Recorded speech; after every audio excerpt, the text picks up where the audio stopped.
Welcome to The Explainer. Today, we're exploring a text that asks a really big question about our future. Are we just stuck in this endless cycle of me versus them, or is something else happening? Are we maybe evolving toward a more collective we consciousness? So, the author frames our entire history around this one central conflict. You've got the me mindset on one side, that's what fuels all the conflict and separation, and then on the other side you have the we mindset, which is all about unity and connection. This tension, right here, is presented as the defining challenge of our time. And this is the question that really drives the whole thing. I mean, we have weapons that could destroy the world over and over, so why are we still stuck in these ancient patterns of fighting? The author believes the answer isn't in politics or technology, it's somewhere much, much deeper inside us. All right, so let's dig into the diagnosis of what's called the me problem. This is what the author identifies as the actual root cause for pretty much all our global struggles.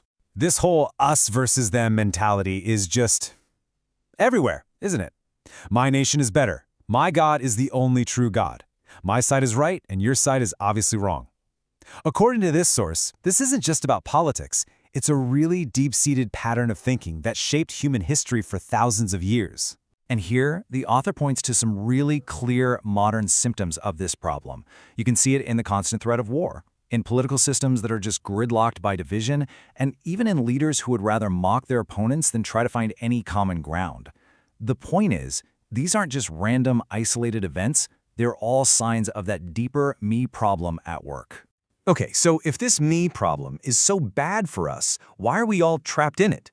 Well, the argument is that it's because we've forgotten who we really are, all thanks to some very, very early programming. This, right here, is the central claim. Our natural state isn't conflict, it's connection.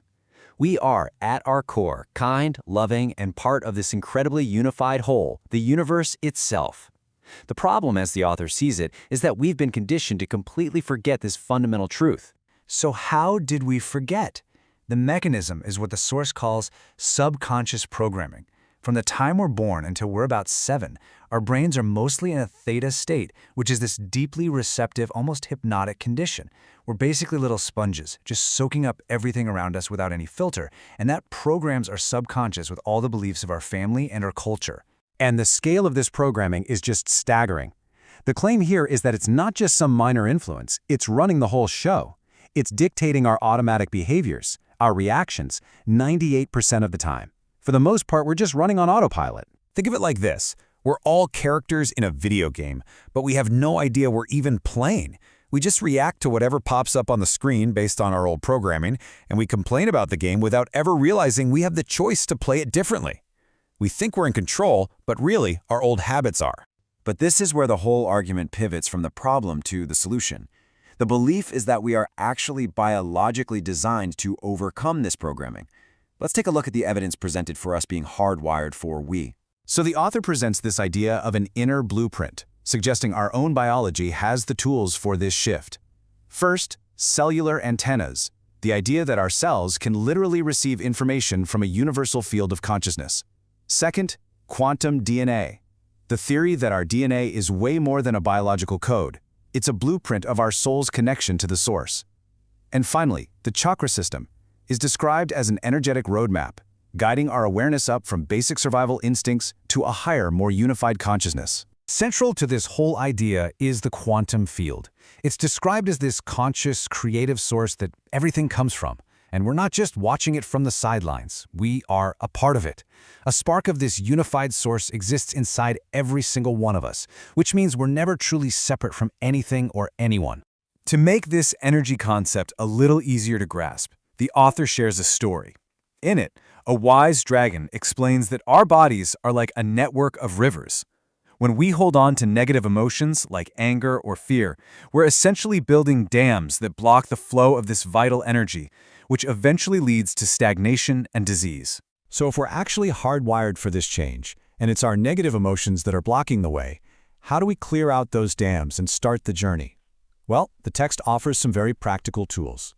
The foundational philosophy is one we've all heard before, the Golden Rule. You can find it in cultures all across the world, from Confucius to Jesus. It's presented as the ultimate expression of oneness. I mean, if we truly lived by this, if we treated others how we want to be treated, that us versus them mentality would just dissolve. And the number one tool offered for this is meditation. The process is really simple. Close your eyes, focus on your breath, and when your mind wanders off, which it will, you just gently bring it back. The author suggests that with practice, something really cool happens. You stop feeling like you're meditating on the universe, and you start to feel like the universe is meditating on you. It creates this profound sense of connection.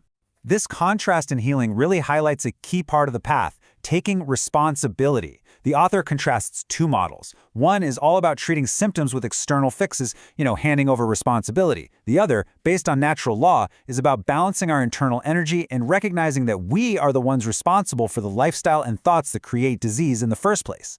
So what's the big payoff? If humanity as a whole actually takes this journey from me to we, what does that future even look like? The author paints a very, very hopeful picture.